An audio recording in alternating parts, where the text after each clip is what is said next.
What is up, everyone? JD here. I hope you're all doing well today. Today I'm excited to bring you a blade battle. Who's the blade battle going to be between? Well, I definitely wanted to do something directly targeted at the Kizer Mini Roach, and the first knife that immediately popped to mind that I don't think a lot of people are going to think about is actually going to be the Banter. I think a lot of people are probably going to overlook this comparison, but I think this is actually a very good battle of the blades. The other knife that I wanted to throw into this battle, because I think it also is a very interesting comparison, is going to be the Spyderco Delica 4.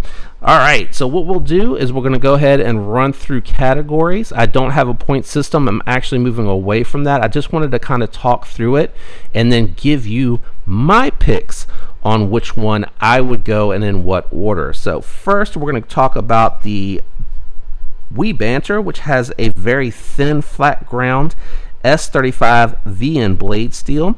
This one here does have the carbon fiber, but for this comparison, because you can get them for around 99 bucks, we're going to be talking specifically about the G10 handles. It does not have a reversible pocket clip, does have bearings in the pivot, so it has really nice action, and it is a liner lock. Next up, we're going to actually talk again, just to recap the Roach. You have a 154 cm blade, hollow ground, but not all the way to the top. It is hollow ground to about halfway, and then it does give you a swedge out towards the tip to keep it extra thin and slicey. This is a very thin and slicey knife. It does have G10. You can get it in green or black. You can get the Banter in a multitude of colors, and you can get aftermarket scales. It is not reversible either, and it is also a liner lock knife. Last but not least is going to be the Spyderco Delica. You can get the Delica in VG10 for under 80 bucks. For 80 bucks, or you can spend a little bit over 100 and get it in K390. This one is made in Seki City, Japan. So this is a nice alternative from a Chinese made knife. I wanted to include one, and I thought this was going to be a really good one to include. It does have FRN instead of G10, but the bi-directional on here is going to be arguably better than your options on the other two knives. Now keep in mind the G10 on the Banter is going to be a little bit more textured. So let's go ahead and start with the Delica. Again, you get a more thin, slicey, flat ground blade. You get a nice dip on the tip here to keep it strong so it's not as prone to chipping. You do get VG10, which is a good mid-tier budget steel. I would say it's probably on the entry side of mid-tier budget steels. You get excellent ergos with this knife. It is surprisingly comfortable to hold in hand, even for somebody with as large a hands as I have. You get a nice ramp here that you get with jimping that'll help you control for detailed work. You can really get into a nice pinch grip, even though it's not a dedicated finger choil. If you're out here doing some detailed work, you get a really nice pinch grip. You can put your finger right up against the guard here, and it really lets you get way out there to control. Even if you have like a medium sized hand, you'll probably land about here, and you probably would need to choke up just a little bit more. But really good positions, hand positions on here. You get a multitude of carry options depending on if you like tip up or tip down. A very strong back spring that still gives you the option to one hand operate this knife. So if you're holding something in your opposite hand, you can get it out, do your cut, put it away really quick, nice and easy. It does have surprisingly decent action, considering you might need a little bit more wrist if you don't have as strong a hands, but even if not, it's a very hydraulically smooth slow roll opener. So it doesn't matter which one you prefer. It's really nice, has a good finish. Now I have been watching Not Your Average EDC. She's doing a month-long test on the K390 version, which is a little bit more. It's like 140 bucks. You probably can find a sale going on around Father's Day or etc. I do want to swap over to the K390, but I want to keep the zombie green scales. I love the green. I think it looks really good.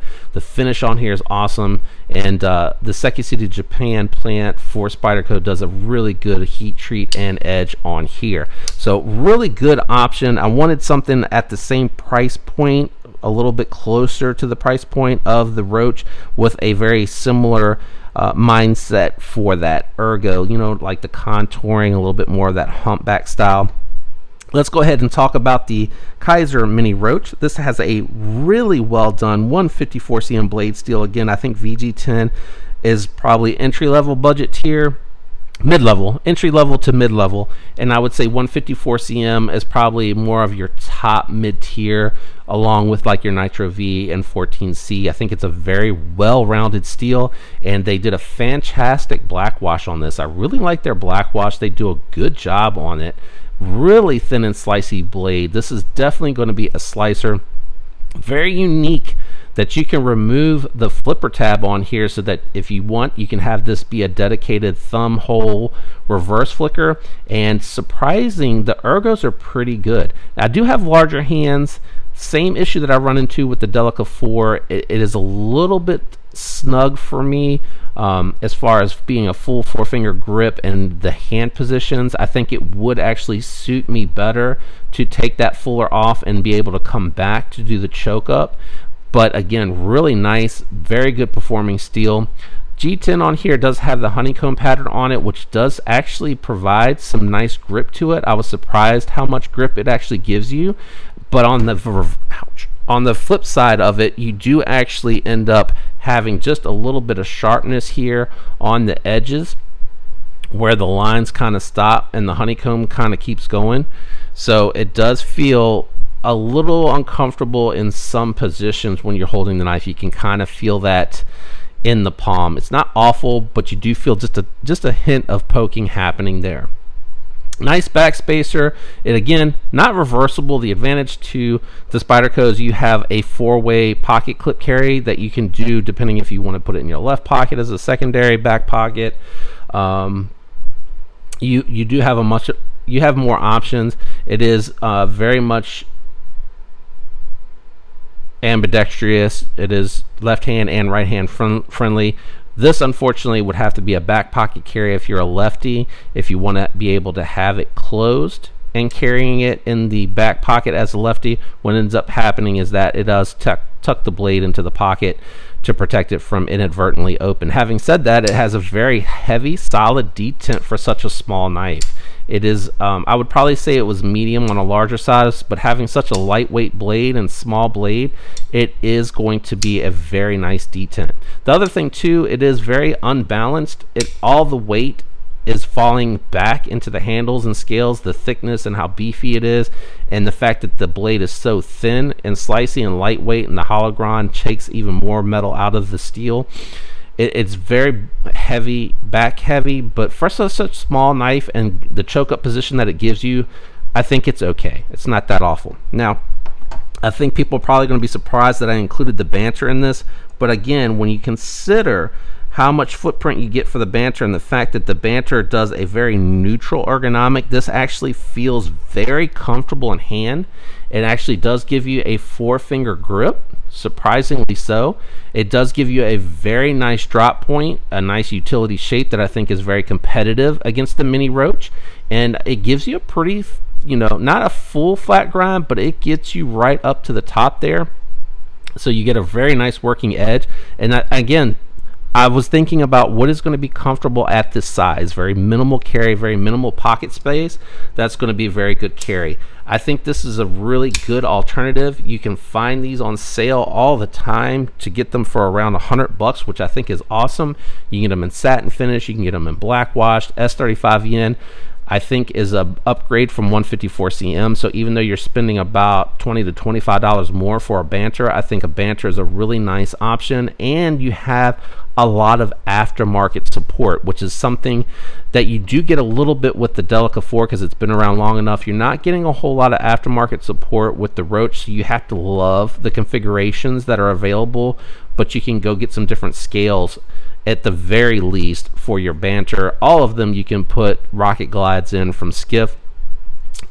And you don't get the reversible pocket clip on these two, whereas you do with the Delica. So I wanted to give options depending on, Are you right-handed? Are you left-handed? Is it a secondary carry that you're throwing in the hem of your pocket in your back pocket that you might need to change the pocket clip around for?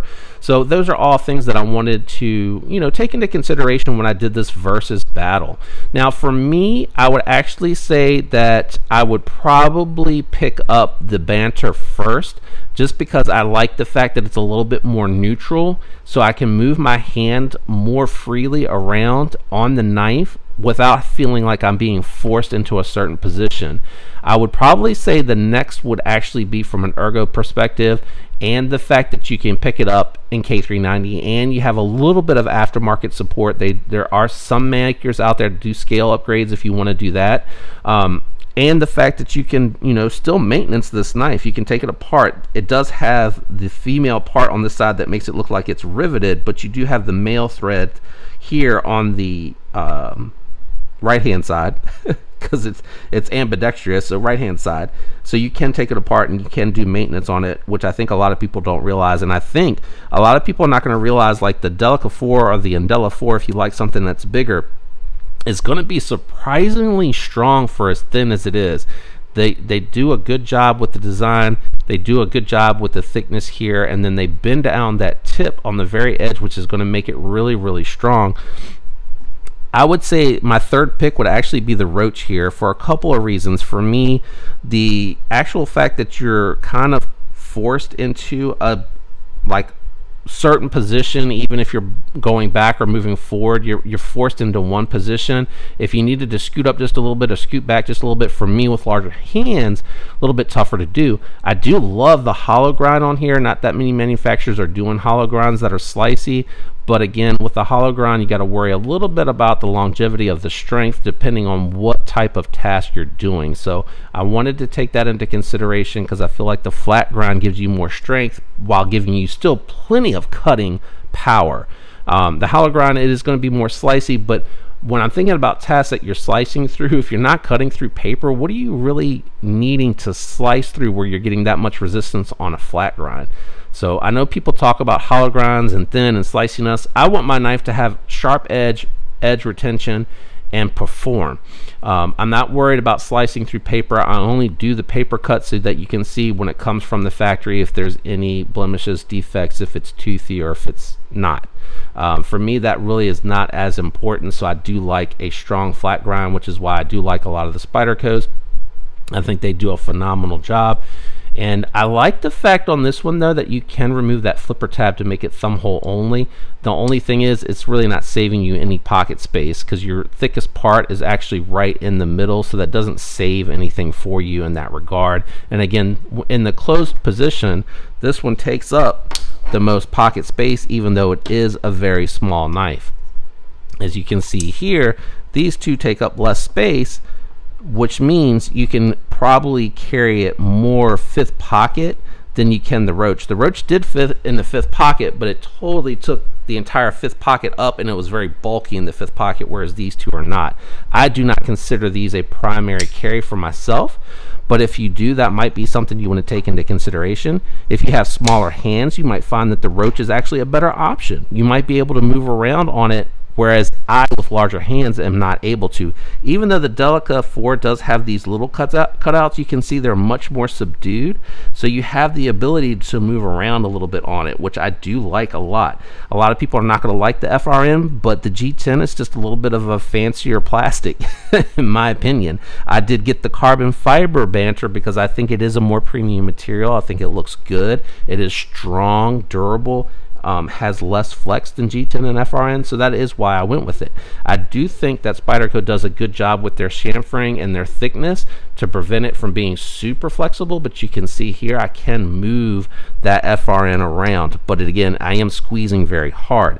The G10 still has to have steel liners to prevent it from flexing because you don't see a whole lot of G10 without some sort of liners. Carbon fiber, they really don't need to have the liners in there because of the fact that they are a stronger material. So you will see here that this carbon fiber slab does not have a liner in it. They only put the liner on this side for the liner lock. So stronger material, but with the G10, I think that they do have the inset liner to add the strength to it, because it is like FRN in that it can flex, but it's not as flexible. So having said that, my pick today would be the Banter, even if it was the G10 variant, again, because the ergos are a little bit more flexible. I like the S35VN more than the 154CM. You're paying a little bit more for that, though. You do have aftermarket support. You can now get thumb studs by, Rhino Glow. I can't remember what it is, but they have the tritium in there. I think that's really cool. Does it do anything? No, but it's fun if you're into doing stuff with your knife. If you're not, and you like the as-is option that you get from Spyderco and Kizer, then these two options are going to be similarly priced, and they're going to give equally good performance. So today's winner for me going to be the Banter. But if you own any of these knives, they're all fantastic. So don't take this away as a loss for the Roach or a loss for the Spyderco. Just know that this was a very tough decision, and I like these three knives very much. I think people probably overlook the Delica a lot because it's not a fidget monster. It's not fall shut action, and I mean, it's a great work knife.